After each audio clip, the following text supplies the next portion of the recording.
Did you know Echoplex has a 24-hour stream? That's right. Check out our 24/7 music stream at echoplexmedia.com/live or at eplex.xyz. Our huge self-submitted local music library plays the best tunes the Bay Area has to offer, and commercial free, well, except for ours, and even by request. Check out the player on echoplexmedia.com or at eplex.xyz. Bookmark it and enjoy it all day.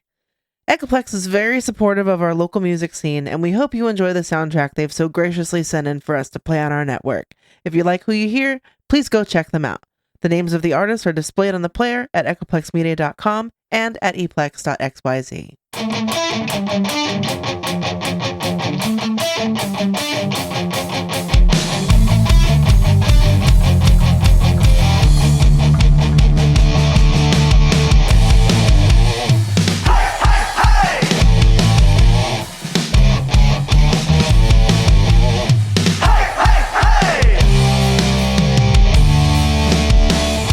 Shakes as the bass creates a space where your past is discarded.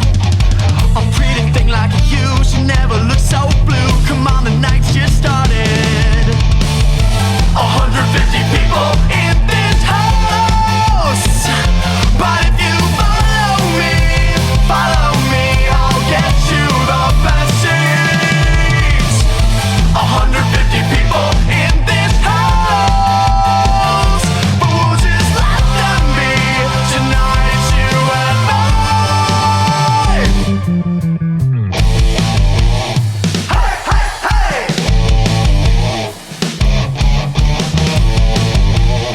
Hey, hey, hey. The lock is off the door. I take a lap around. I'm looking for the flask you hid in a drawer, and when I find it, then my eyes meet yours. I shoot you away, guess the band starts to play, but another girl gets in the way. She thinks it's hers instead of yours, and now my baby starts to burn. 150 people in this house, but if you follow me, I'll get you the best seats. 150 people in this house, but we'll just let them be. Tonight it's you and me.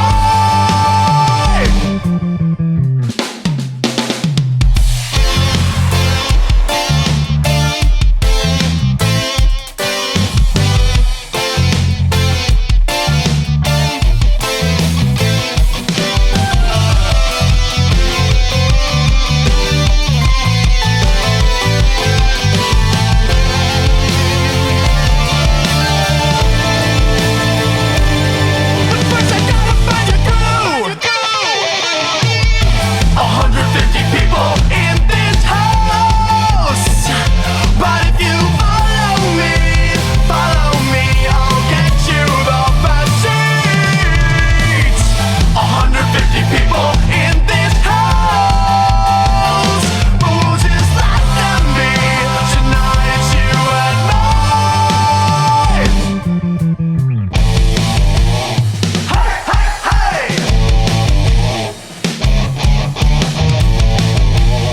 Hey, hey, hey. 'Cause tonight it's you and me.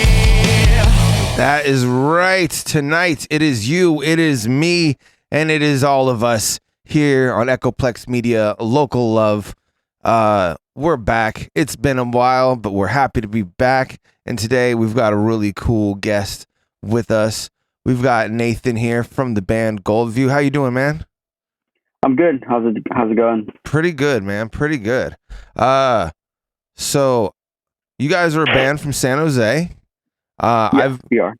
I like to usually do a little bit of homework on anybody that I'm interviewing, and I gotta say, your guys' music videos are very, very crisp and clean.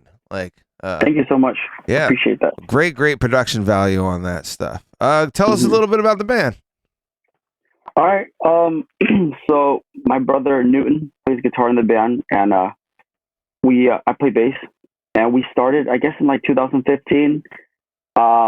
Went through like a few different lineup changes throughout the years, and we kind of settled on the name Goldview in like 2018. Okay. So like everyone in the band kind of has a different little story. Our singer Trevor, he kind of joined us in like 2017. So he might say that we started 2017, or like the name Goldview started 2018 because like we're under a different name. Yeah. But I guess my brother and I, we kind of started 2015. For sure. That's cool. As far as like your sound, were you guys always kind of around this like vibe, or has the band, you said it's kind of gone through some transitions? Like what other? Definitely evolved. I guess if you listen to some of our older stuff, you could kind of call us like alternative or like pop punk. Yeah. That's kind of what people call us. But we've always been more into like incorporating like influences from like everywhere. Cool. So our newer stuff kind of sounds more like there's influences from pop, or like, more general rock. So it's kind of like, alternative and pop. That's awesome. Mm-hmm. Now, as far as your own personal music preferences for when you're not trying to make your own music, is that usually where your preference lies, or are you kind of all over the map? I guess my favorite genres are like more poppy. But I kind of listen to a little bit of everything, but I think that's kind of where the inspiration for our new music comes from. We generally try to make music that inspires us. So I'm into like a lot of like synth stuff, like synth pop, or, like 1980s hits. That's awesome. So that's kind of why we try to incorporate a lot more synthesizers in our more recent releases. Cool. So, and then you guys were clearly started before any of the whole pandemic stuff happened. Like what was kind of the overall come up of the band, would you say? Like did you guys just start playing shows out the gate, or what's the origin story there? Mm-hmm. So I guess for us, we've always wanted to just put out music and then play shows. So it's kind of hand in hand, right? Like you go to the studio, you make some music, and then you release, the music and then play shows or tour. So I guess it was like 2018 when we went to the studio in New Jersey. Mm-hmm. We worked with Ace Enders from the Early November and Nick Berzesi from Man Overboard. So those are like bands that we grew up listening to, alternative pop punk kind of bands. Yeah. And they helped us like produce and write the songs. And from there, we just played like a lot of local shows, from like San Jose to Berkeley, San Francisco. And 2019, we worked with local Bay Area producer Sam Pure. He's worked on bands like The Story So Far, State Champs, cool. Basement. And we were kind of making the same style of music, but we wanted to be a little bit more intricate. Mm-hmm. So we started experimenting a lot with like different guitar effects and pedals. And 2020, right before the pandemic, we went back to the studio in New Jersey and worked with Ace and Nick again. Mm-hmm. Since like, we're like friends at this point, and they're just like really talented songwriters. So we made the new music there, and we brought them back to the Bay Area, and then Sam added additional production on it and produced on the songs. And then the whole pandemic happened, so it kind of went through like this weird journey of like back and forth stuff. And then we eventually put them out. So these songs have been waiting around for like 3 years. Dang. But just playing a lot of local shows, some SoCal tours. That's cool, man. So in the decision to go all the way to like across the country pretty much to do a recording, like was it just because of the people that you were going to be working with, or? Yeah. I guess in 2018, Nick from Man Overboard was like, he knew about our band, and he asked if we wanted to go work with him. And I guess at first it was kind of like, well, we grew up listening to this band, and it'd be really cool to work with them. And we always wanted to like take insight from other artists to improve our music. And after that, it was a good experience. So we wanted to just like make music again with them. And then Sam Pierre is local, and he's a hero and mentor of ours, and everything was just convenient. And we just really look up to Sam. So we kind of collaborated all together on the project. But for New Jersey, it was for 2020, we were already comfortable with them, and we wanted to kind of like took what we learned from 2018 and kind of delve more into it. That's cool. How long does that process take overall? Like, does it just, you have like a set amount of time, or is it just, long, like a long ass day in the studio? Yeah, so they were long days. In 2020, this was like February, right before the pandemic. We booked time for like, I think it was like 10 days, and they were like at least 8-hour days, right? So we were meeting like 8 hours each day for 10 days. Oh wow. And the idea was to, write the songs, get it produced, get them engineered and everything, but then like bring it back to Panda Studios, that's in Fremont, and work on it with Sam. So working with Sam, there's no like clear schedule. It's kind of like we schedule some time for like maybe a couple of weeks to get additional production and like mix and master, but it kind of goes through like months and months. And we're local, so it's Sam's kind of like pretty flexible with like how we schedule. So yeah, and then it just took like the past couple of years getting them done. That's cool. Well, so I'm going to go ahead and play one of your guys' songs here. I'm going to load up Chemical. You want to give this song a bit of an intro before we play it? Yeah, so Chemical is a song about, I guess you can say like a toxic relationship. Our singer Trevor, I mentioned our singer Trevor, wrote that about, some of his past experiences, and, not all relationships are necessarily perfect, some negative aspects to it. So he kind of like went a little bit more personal with that song. That's awesome. Well, you can check this out. This song is also available on YouTube as a music video, but this is Chemical with our guest tonight, Goldview. Stay tuned.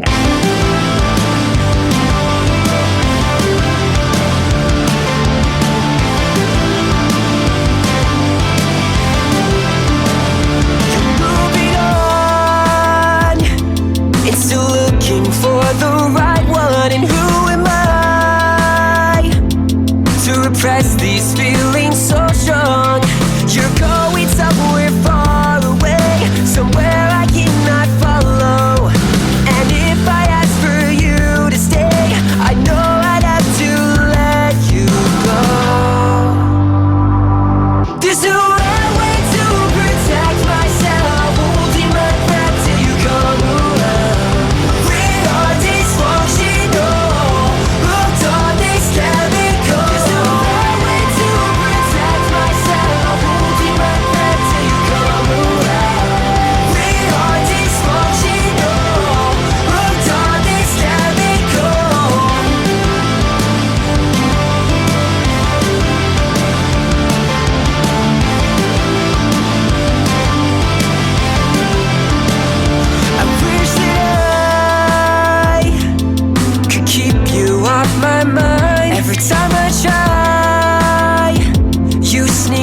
Reflections of my side, I start to run and move so fast, the shapes all blur together.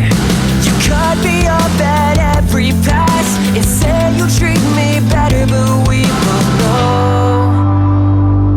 there's no right way to protect myself, holding my breath till you come around. We are dysfunctional, hooked on this chemical. There's no right way to protect myself, holding my breath till you come around. We are dysfunctional, hooked on this chemical.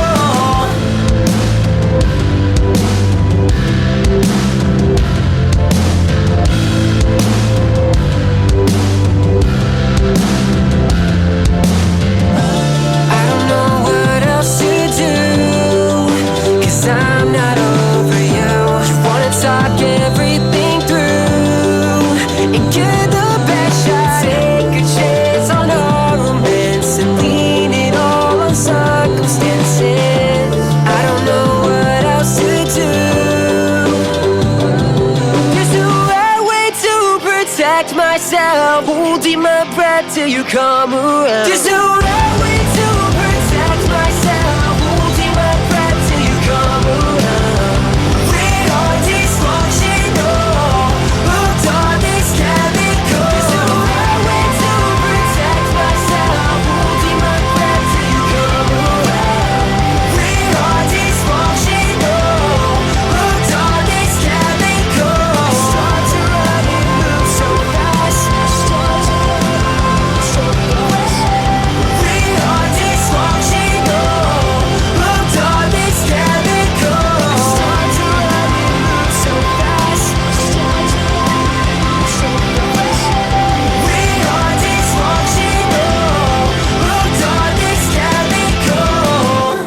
yeah, that was Chemicals with our guest Goldview. We got Nathan here from Goldview. Dude, that song hits. Thank you, man. Appreciate it. So was that one of your more recent releases, the one that you were just telling us about in that recording session in New Jersey, or was this one of your like local recordings? No, so we put this release out, I think it was like a couple weeks ago, maybe 3 weeks ago, Chapters of an Open Heart. So Chemicals on there in addition to like 2 other songs. Nice. So this is the newest stuff we have. That's cool. Now, you said you guys play like a lot of local shows. Do you got any venues that you're partial to playing at, or anywhere that you're particularly fond of? We actually have a show coming up soon on April 22nd at the X Bar in Cupertino. Hell yeah. We're playing with a band called Every Avenue. Have you ever heard of them? I haven't. They're like a pop rock band. They were kind of bigger in like 2009, 2012-ish. Cool. So it's cool that we got the opportunity to play with them because I grew up listening to that band. So it's going to be like a little full circle moment. When you collaborate with other bands for shows, like is that done through the venue, or is that done through the booking person, or did you guys network with the band and figured out a date to play together? So every show's a little different. Usually for the X Bar, we go through a promotion company. Mm-hmm. So for this show, Pinup Presents, it was formerly known as Pinup Productions.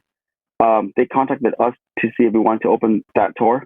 Cool. So every Avenue's on tour, and we're just opening the local date in Cupertino. That's awesome. Do you have any other like venues that you guys are fond of, or maybe like any favorite places that you played before everything went to hell?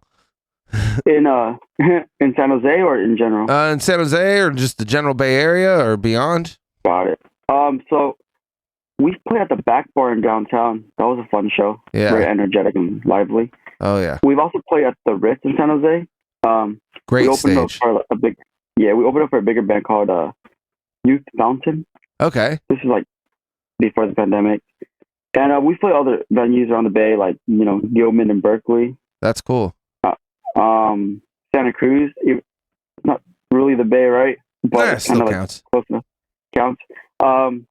We played like this venue called Bocce Cellars in Santa Cruz. Oh, love that place. That was really fun. Yeah, cool spot. We played in Felton last year. Oh, that like the Felton Music Hall or whatever. It used to be a whole other name. Yeah, so you know about that place? Yeah, that place is pretty wild.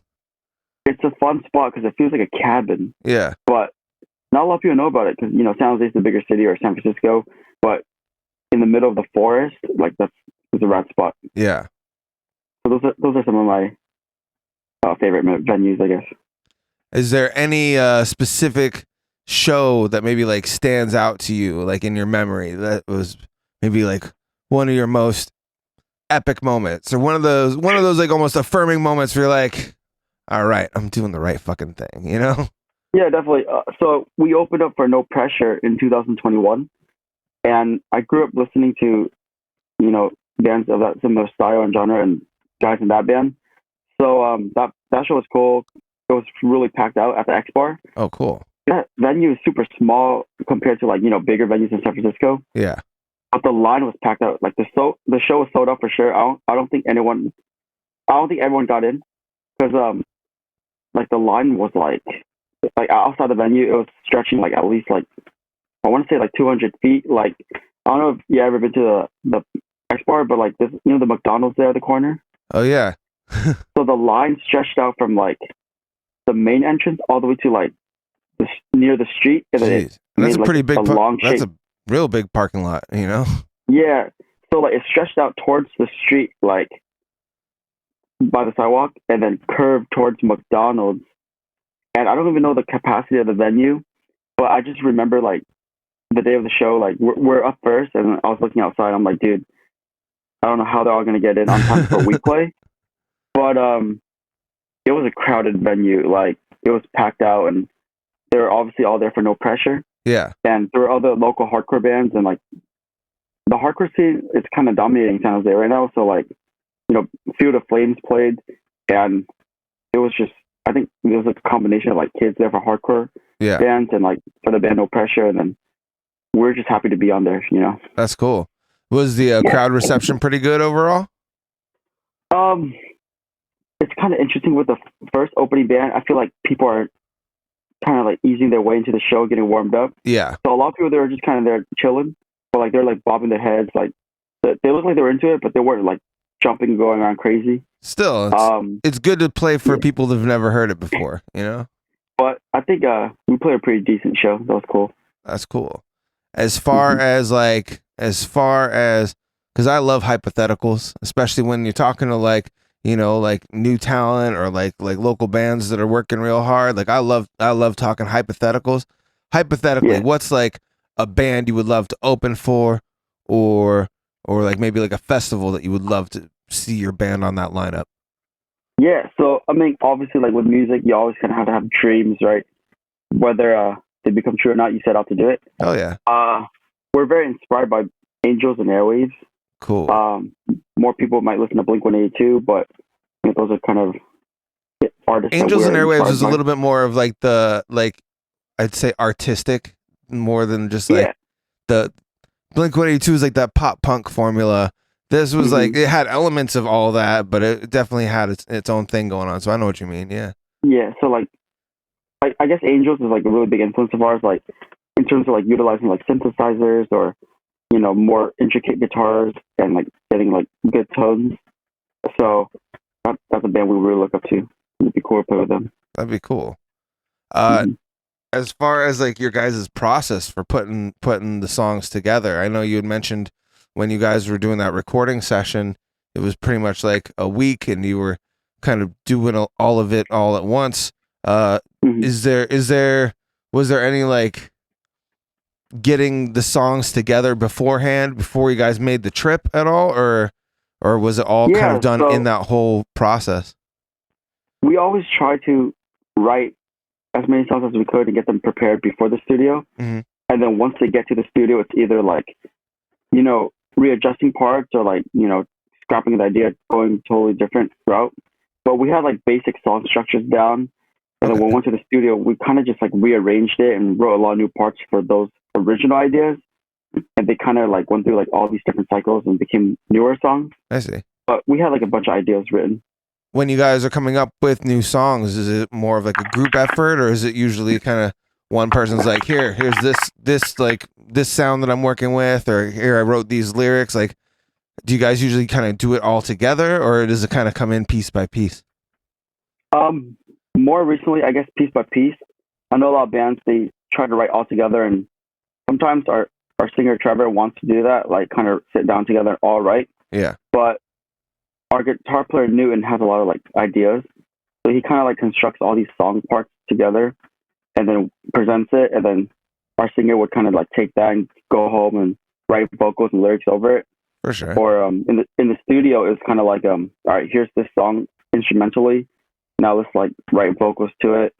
But another song, like, so for example, like Chemical, that one has been in the back burner for like a while. Like Trevor wrote individually for that on piano, like lyrics and piano, and he's had it like on his belt for like so many years. And then we're like, all right, let's just take that, make that a Goldview song, and then we'll add our own twist to it.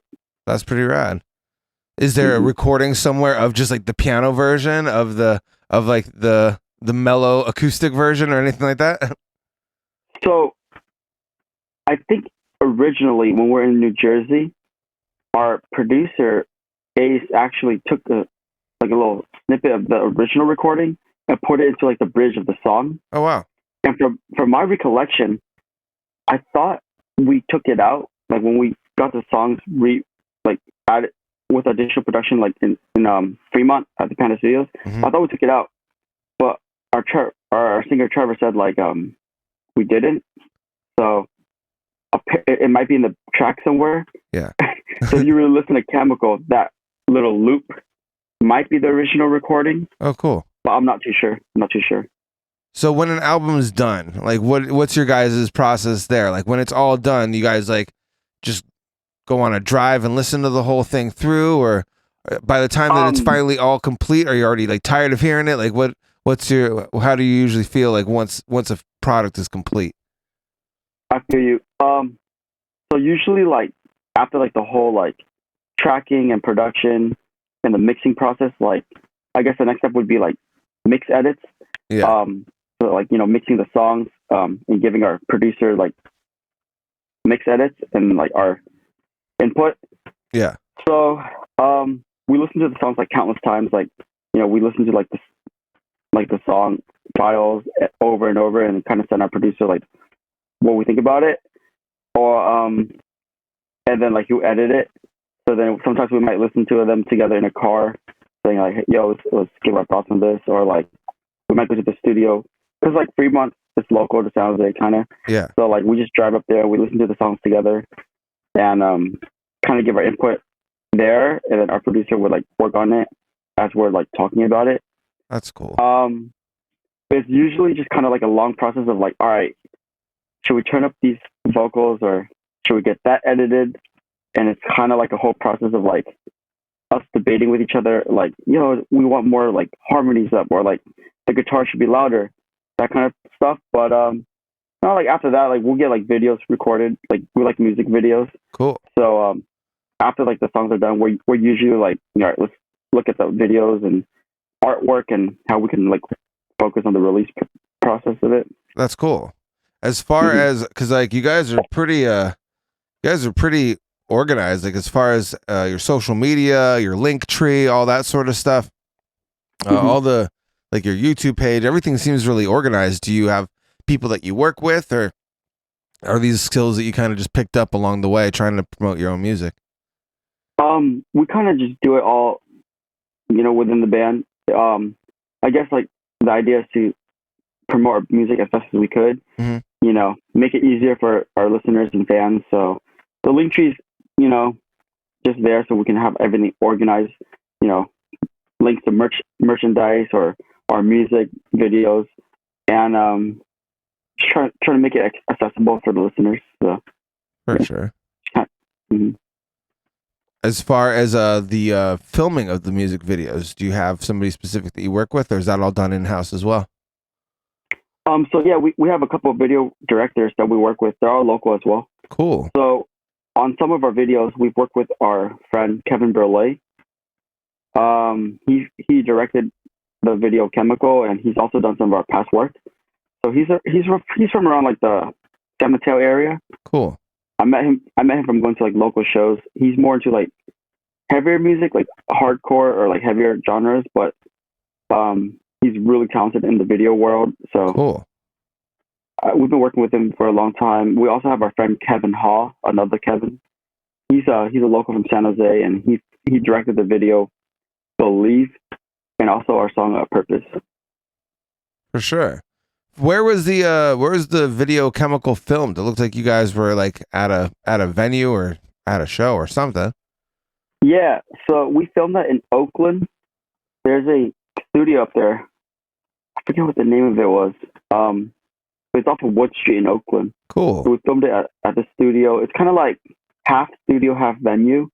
I don't know if they do any more live shows there. They used to. Yeah. But it's like a rehearsal studio, and we filmed it there. That's cool. It looks super clean. So that's awesome. It's cool.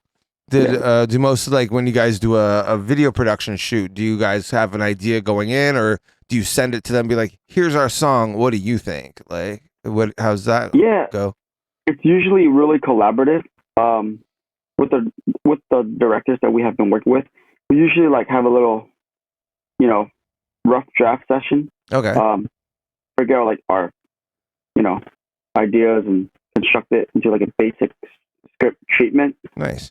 And then we meet up multiple times and kind of like go to like the backstory of it, because we want to like present the songs in like a way where like the listeners could be engaged, but also apply like the lyrical content to it and make it like a very good story. Cool. So we invest a lot of time into like collaborating on the video aspect of it with our directors, and they give like, good input. That's awesome. Well, I'm going to go ahead and play another one of your songs here. I've got Brave all queued up. Also a really cool music video. You want to give this one an introduction? Yeah, so Brave is a song about a relationship that is in a constant work of progress. The song sounds catchy and upbeat and fun. Like, I would describe it like a pop rock, synth pop ish song. Cool. You know, the inspiration for that was kind of like 1980s hits, but our singer Trevor would describe it as a song that's a little bit more darker.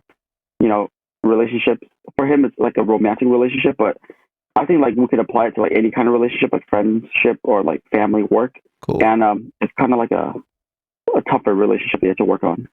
Right on. Well, you're going to hear it here first. This is Brave by Goldview here on Local Love. Stay tuned. We'll be back in a bit. I should've known that you'd turn your back again, to spin around and expect a way back in. And here you go trying to explain a friend. How could I be so dumb? And you sit right there with your puppy dog eyes, realizing beauty is your great disguise. And I can't believe it took too long to see. How could I be so dumb?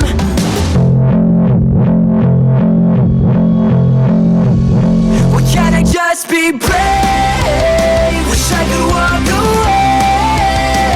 When I see your face, I just feel so safe. Why can't I just be brave? Not the time or place. They stay the same and then hide the blame. Why can't I just be brave?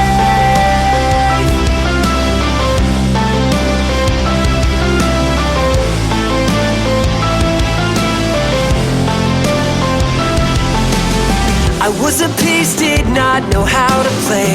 I rolled the dice, thought I understood the game. You've been ahead every space along the way. How could I be so dumb? Then you cling to me, tears in your eyes, saying my own friends had the same old lies. It's not hard to see something's up with me. Why can't I just be brave? Wish I could walk away. When I see your face, I just feel so safe. Why can't I just be brave? Not the time or place. They say the same and then hide the blame. Why can't I just be brave?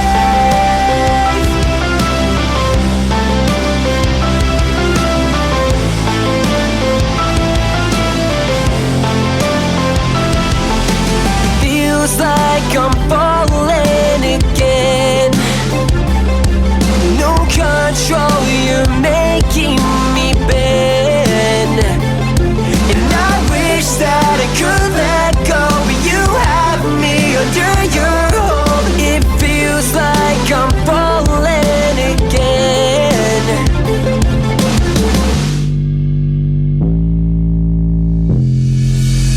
Why can't I just be brave? Wish I could walk away. When I see your face, I just feel so safe. Why can't I just be brave? Not the time or place. They stay the same and then hide the blame. Why can't I just be brave? Why can't I just be brave? Why can't I just be brave? That was Brave by Goldview. Man, that shit hits. This is, you Thank guys, you, man. got some really cool stuff. Appreciate it. Thank you. So as far as people finding you, following you, etc., do you have a preference? Like, what's your do you have like a preferred method of getting your stuff out there, or is Just anyone or anything that works for anyone is Yeah. cool with us. Like, you know, obviously Instagram's pretty popular, so if people want to connect with us on Instagram, that's cool. We're on Facebook, TikTok, Twitter. cool? I feel like Twitter is kind of more for older people, like ourselves. We're like somewhat, we're not like totally young, but not totally old. So, but we're still into the Twitter world. It's fun to comment on there. For sure. As far as like from all those different like social media platforms, especially like bands using TikTok, I've found has been pretty beneficial for a lot of them. Like, do you have like between Instagram and TikTok, what have you maybe like seen more success with? I guess Instagram. Yeah. But yeah, I mean, we're on like any social media outlet you can think of. So like Cool. TikTok, Instagram, Twitter. But in terms of listening, obviously like Spotify, Apple Music, YouTube. YouTube has all the videos. So That's if people like the visuals, you can watch the YouTube. But yeah, Instagram. That's awesome. Then you guys also have a pretty cool. I noticed you have a pretty cool merch store over on your Bandcamp page as well. Yeah. Who designed your guys' logos and stuff? So we have a really popular shirt design.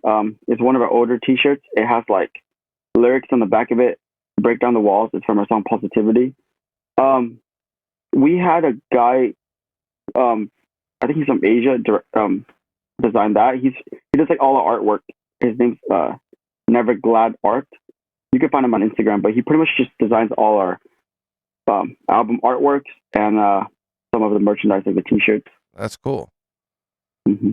Then, as far as like when you're at a show or something like that, do you guys have anything that you usually like to sell? Do you sell like the shirts there in person, or do you guys have like album copies and stuff? Or Yeah. So our merch is available online, but you can also find it in person at the shows. So our T-shirts, our hoodies, they're all for sale, and we actually have a newer hoodie design. It's like similar to the Golden State Warriors design, Bay Area. Mm-hmm. So it just says like Goldview on there, so people could pick that up at the shows too. Yeah, it looks pretty cool. I'm looking at it right now. It looks pretty awesome.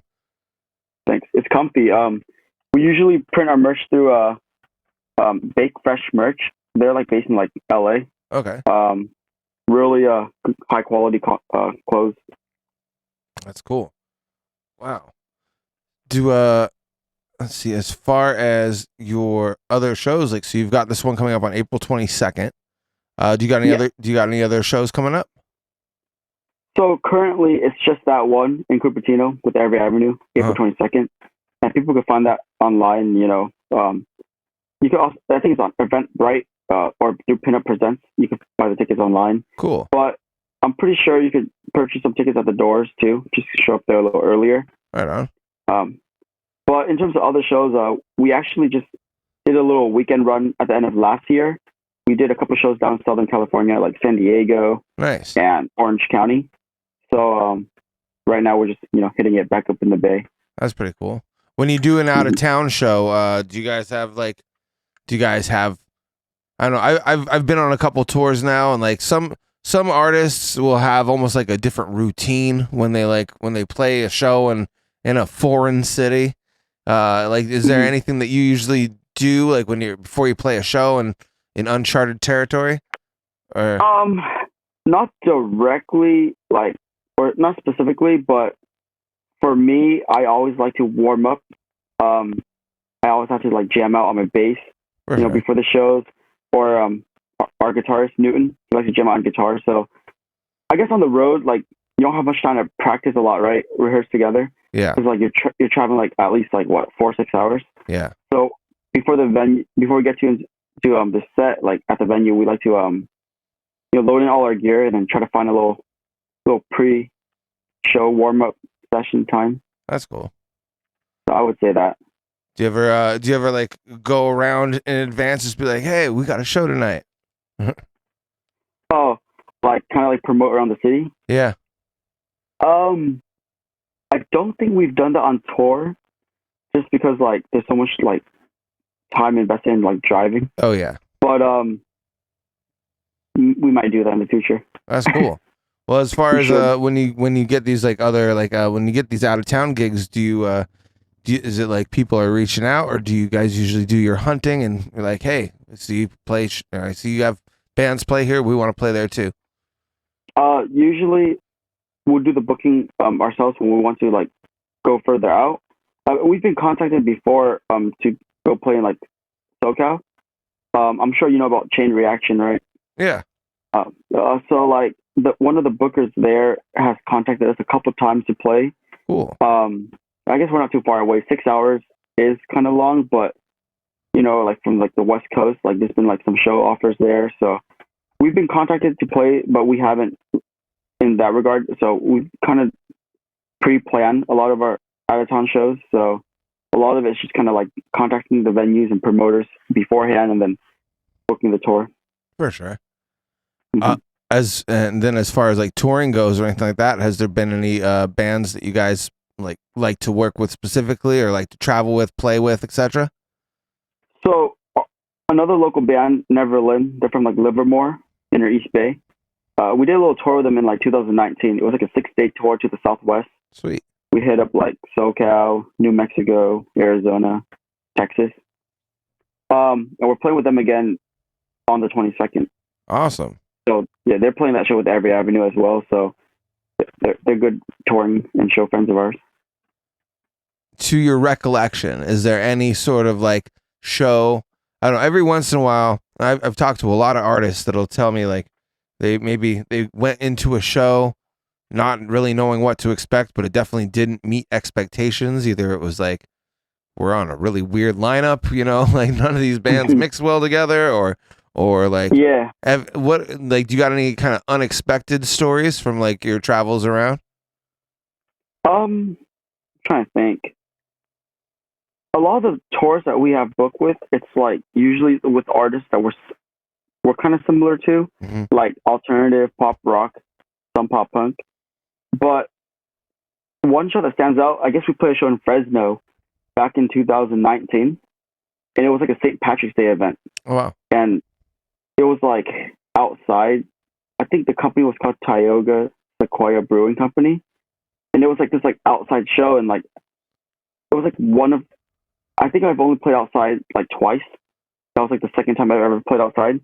So it was like on a stage outside, St. Patrick's Day, and like there was another like alternative punk style band on the bill, but like the crowd was just like a bunch of people trying to drink on St. Patrick's Day. Yeah. So like it got a little wild. I think a fight broke out during our set. Oh, geez. Like this guy was trying to like mosh, but he was drunk, so he was kind of like bumping into random people and He was just doing it the like, wrong way.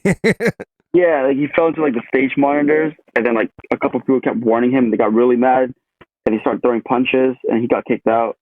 So like, it wasn't necessarily like an odd bill, but it was like a mixture of like so many different types of crowds, and like it was interesting to witness and very exciting. Definitely. I just DJ'd a St. Patrick's event recently, and it was definitely a very odd mixture of people. So you got people that want to hear just traditional St. Patty's music. You got people that want to hear rock, country, hip hop, a little bit of everything.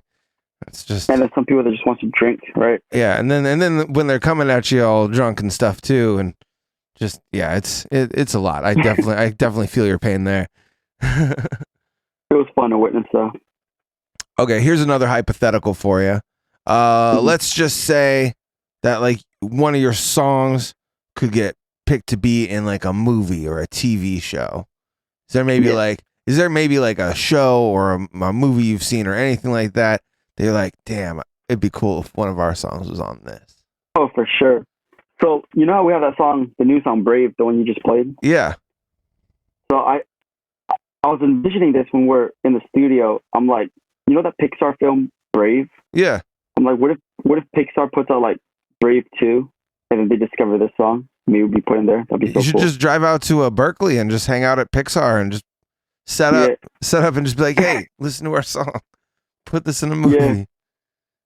Yeah, Pixar's Bay Area based, Emeryville. Yeah. There's like a skate park right next to the Pixar headquarters. So like I've skated at that. Me and my brother knew, and we skate. So we skated at that park before, and the Pixar's cool. It's like right next to there. So I don't know, maybe. That's awesome, man. That's cool. Yeah. How about as far as like, let's just say you were to be given, unsurmountable amount of money. What's like but you could only spend it on like gear.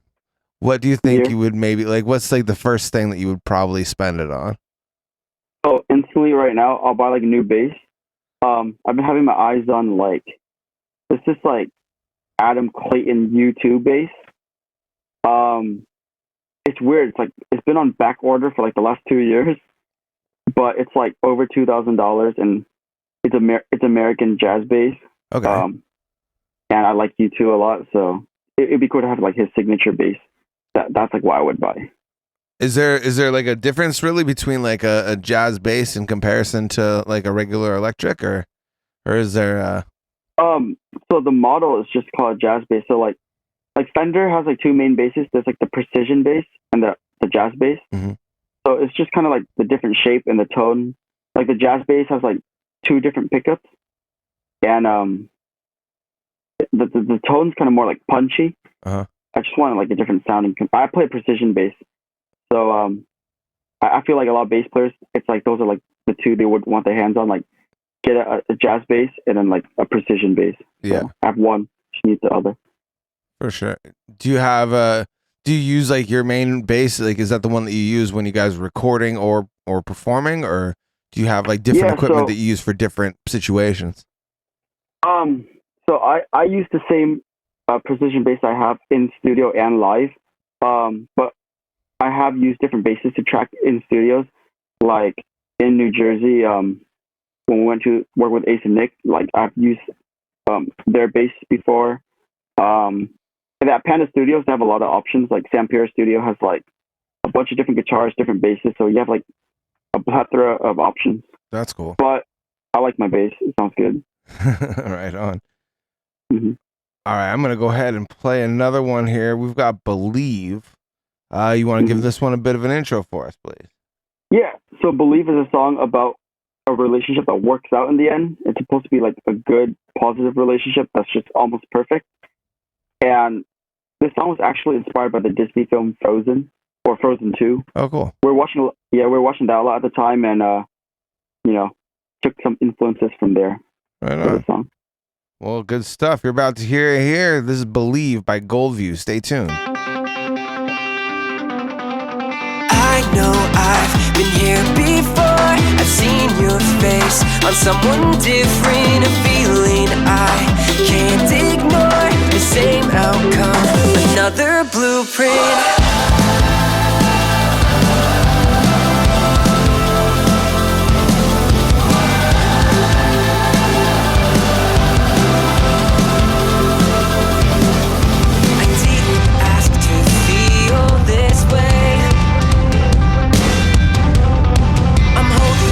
So tied to your faith. Just a single spark will set ablaze, and with one splash we'll start a wave in this ocean we brave. It's pulling me, gotta just believe. These thoughts could not shut it out at sea. There's a beam of light that we have to reach. It's pulling me, gotta just believe that through the fog you can barely see. There's a beam of light that we have to reach. There's a beam of light that we have to reach.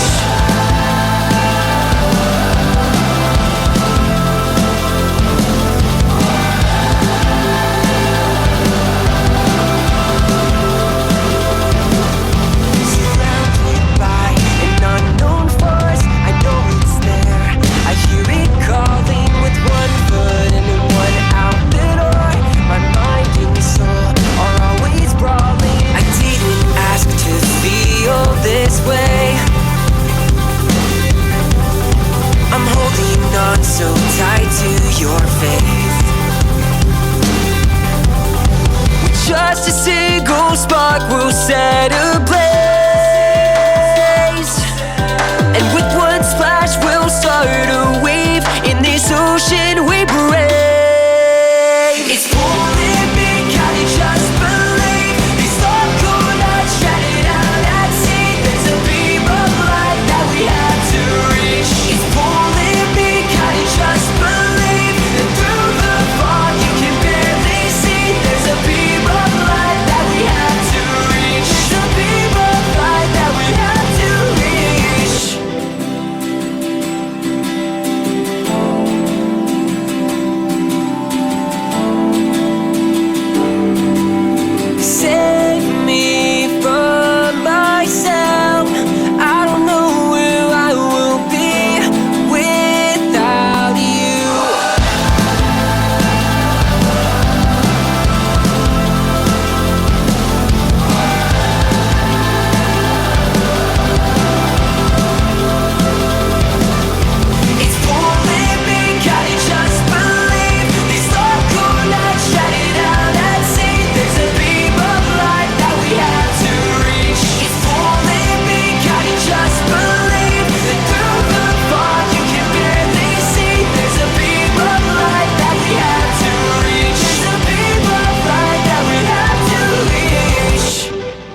Yes, that was Believe by Goldview. Also, another really, really well-produced music video. Where did you guys film that one at?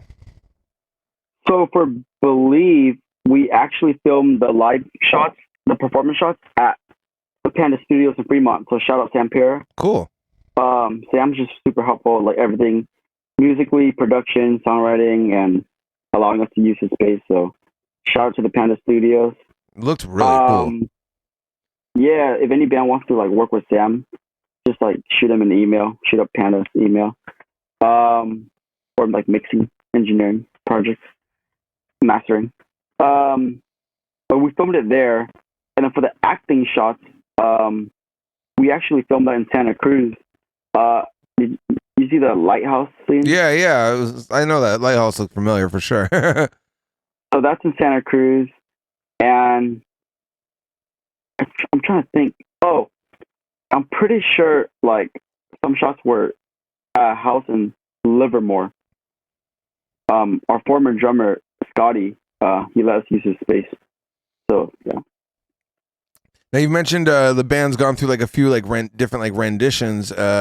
So like people have came and gone. Like who's currently in the band? Who are all like the members in there currently? And then how many have you guys maybe had in previous years? Yeah, so currently it's our vocalist Trevor,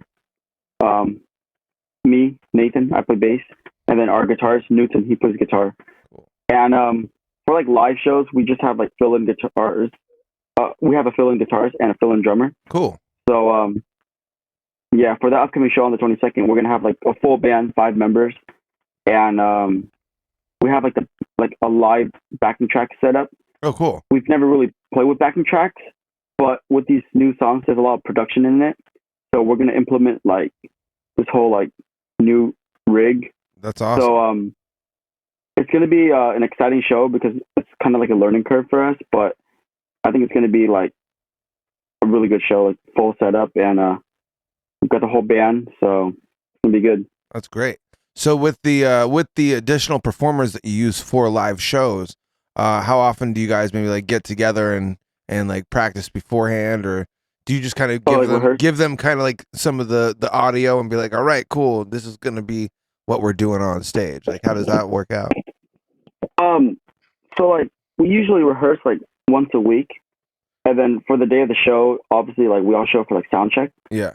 So it's just kind of like communicating like between the band and like the venue sound engineer. So try to get everything set up properly. And so for this upcoming show, like since we have like newer gear that we want to test out, like we got to make sure we communicate with the sound engineer. Definitely. Yeah. Well, that's pretty awesome. As far as, let's just say you're like leaving on tour in the morning, what are like the most essential items you're putting in your backpack before you head out? What can't you be on the road without? Got you. For sure, like tissues. You know, you never know if you have like allergies or you get sick. Yeah, that's a must. Myself in the band and my brother, we're very much clean freaks, so we gotta bring like garbage bags, disinfecting wipes, gloves, keep it clean. Oh yeah. Water bottles. We're usually like policing the whole van operation. Like, you know, all the guys in the band, they're kind of more reckless, but for us, we're like, all right, dude, like we're gonna be living in close quarters. We're like, we need to be strict on our sanitation. Yeah. So, cleaning supplies. That's cool. Yeah, I've been in some not so pleasant van situations in some of my younger years, so I can feel you there. That's cool though that everybody actually like comes together on that. Is there maybe like a city or a venue that you haven't played yet that you would really want to check out? Yeah,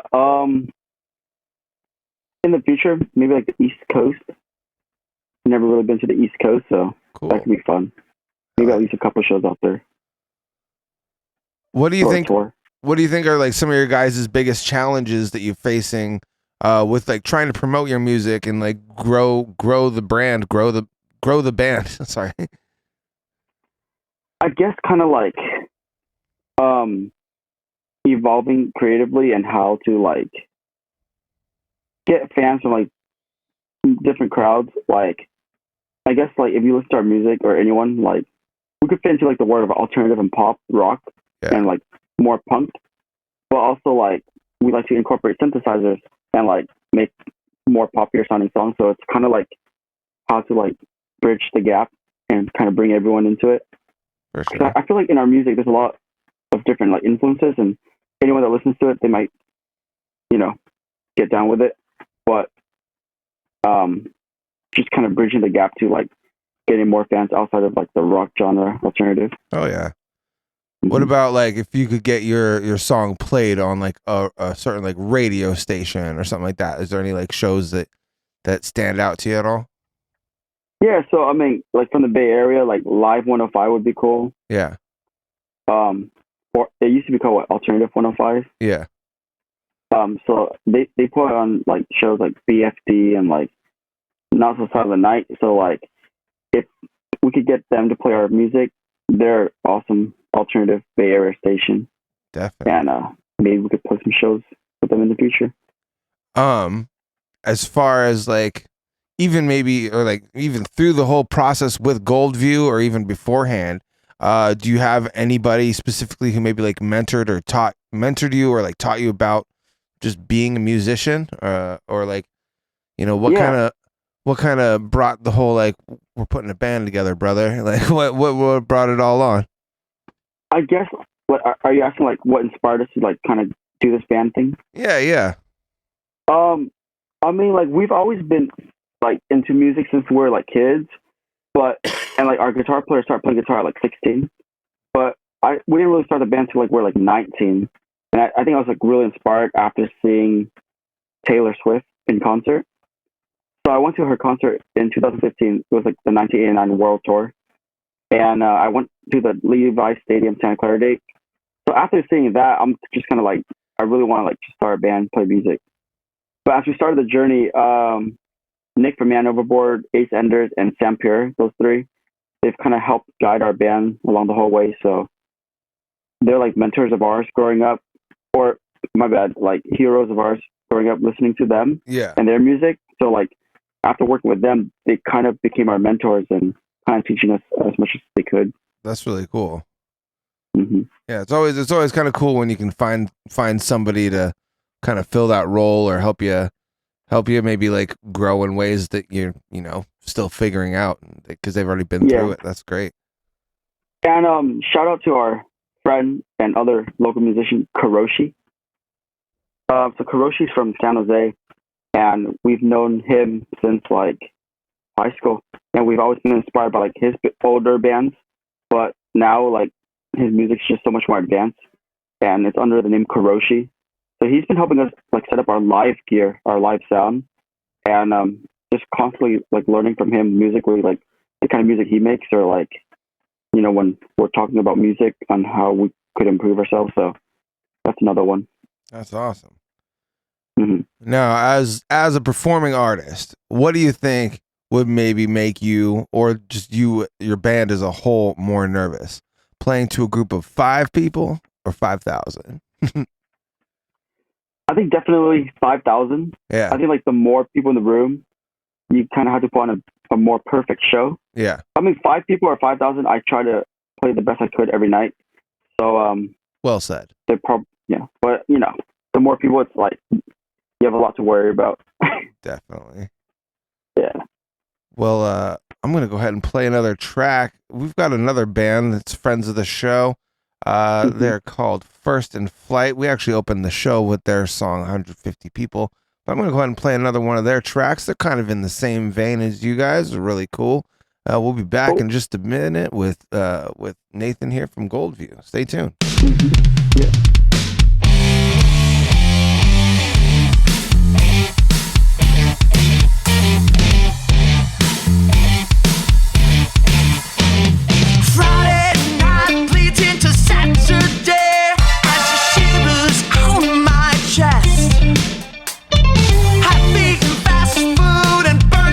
Candles, my phone without her name in it. Well, I guess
Yes, that was Hold On the Highs by First in Flight, other friends of the show. I'm here with Nathan from Goldview, a band from San Jose.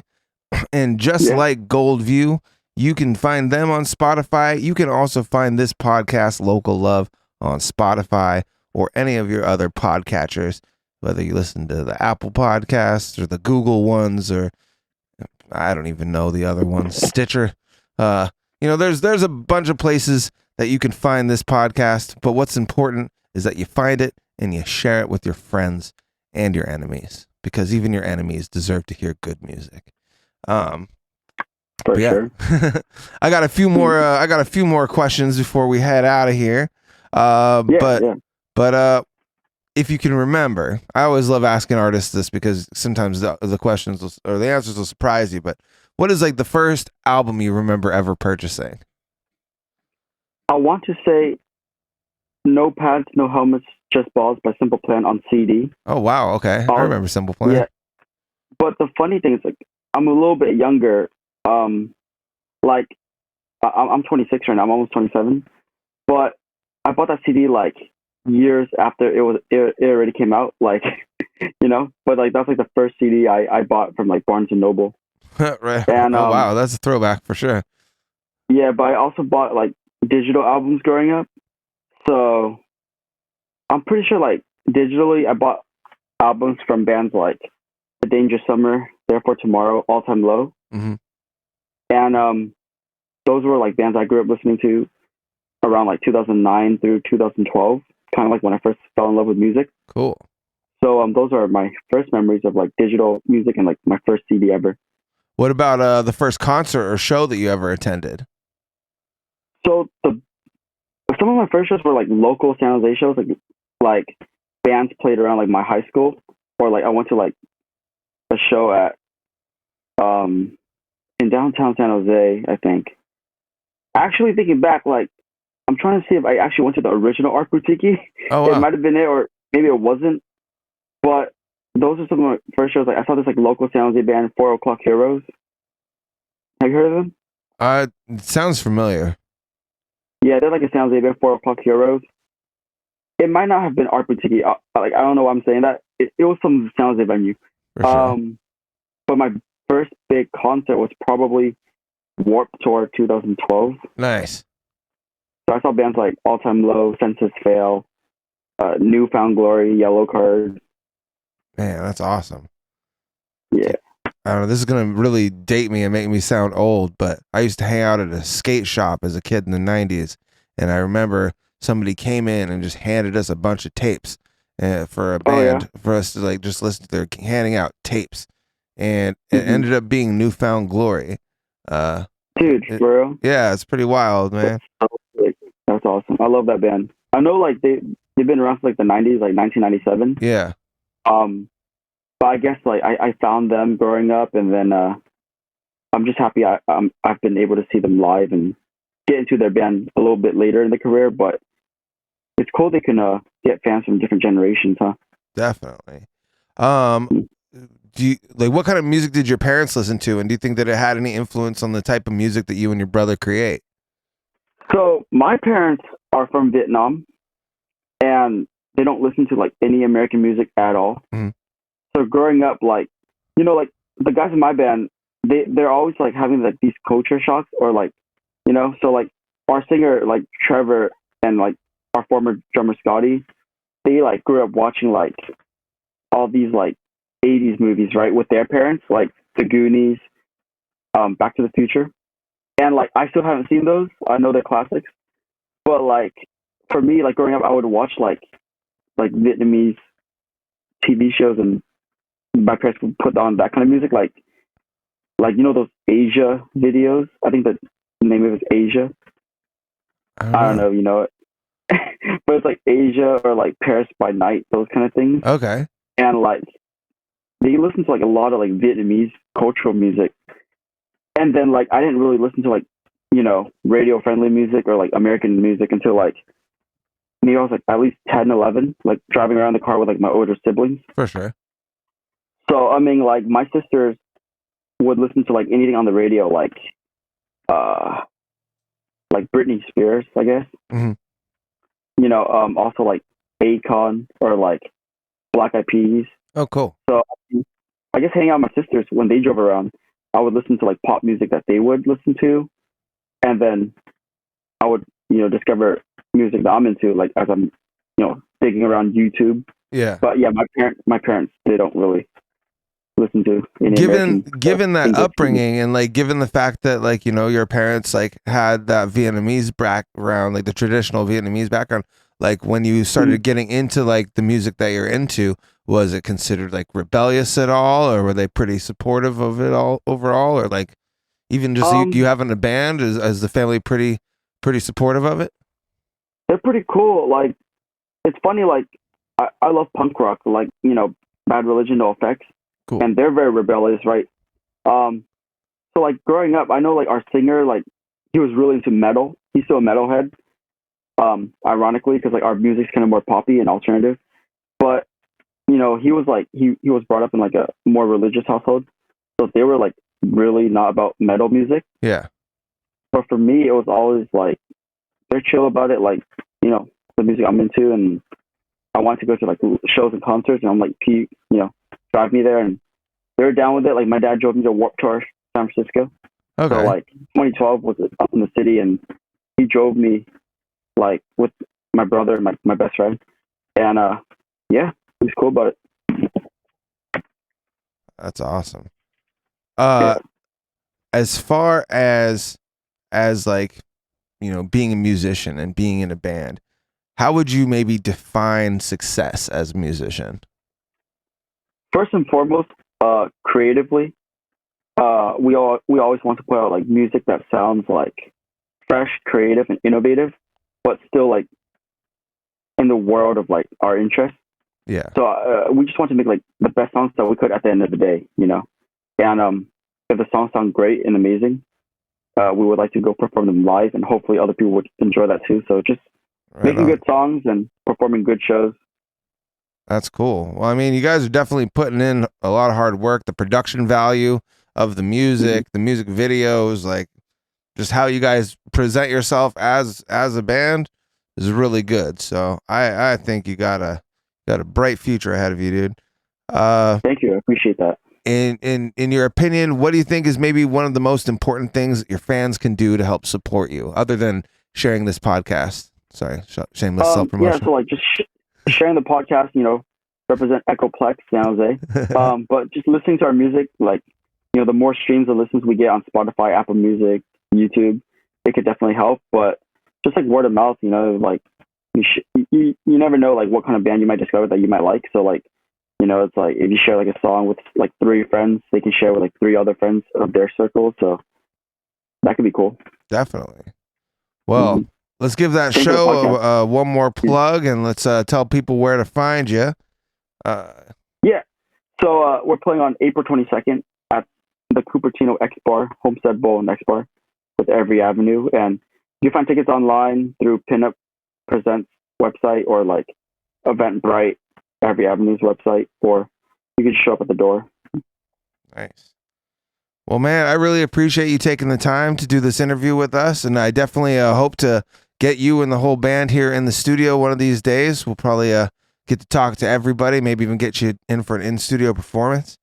Yeah, that'd be great. I mean, it'd be fun, like, you know, us 3, we're from San Jose, so on a day we're all free, maybe we can like meet up in person, hang out, talk on another episode. Yeah, that'd be great.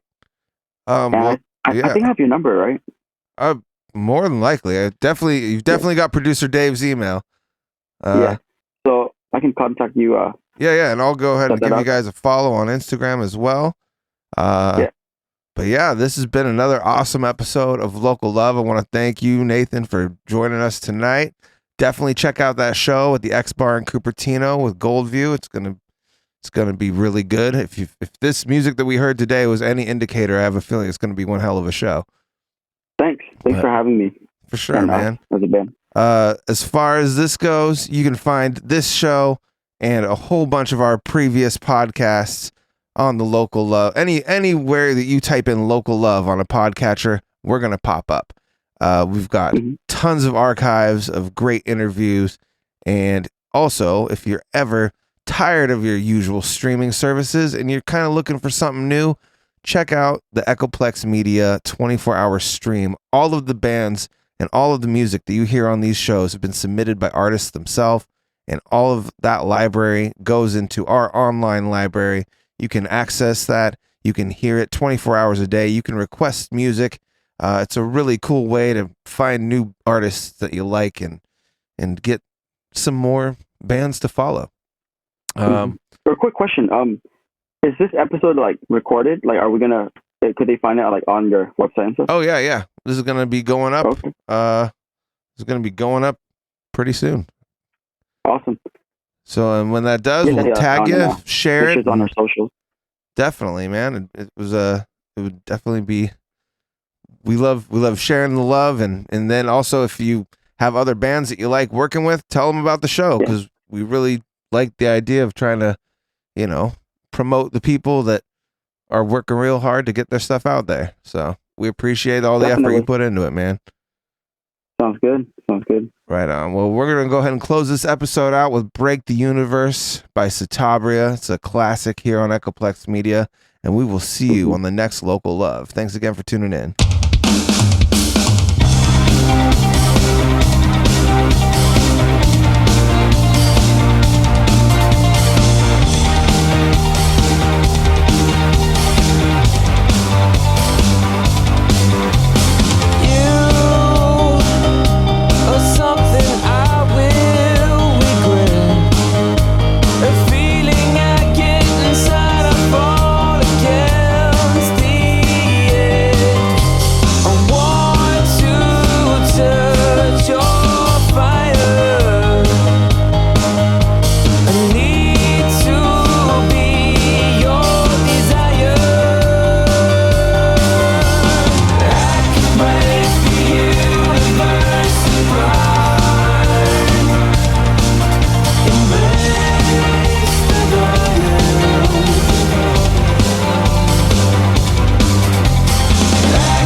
If you like what we're doing at Echoplex and aren't into Twitch, please join our Patreon at patreon.com/Echoplex. For $5, you can get every show from beginning to end sent to you as an MP3, even the stuff we bleep out because it's too spicy for Twitch. Echoplex would not be where we are today if it wasn't for the community support we receive. Find out all the ways you can support the show at echoplexmedia.com/support.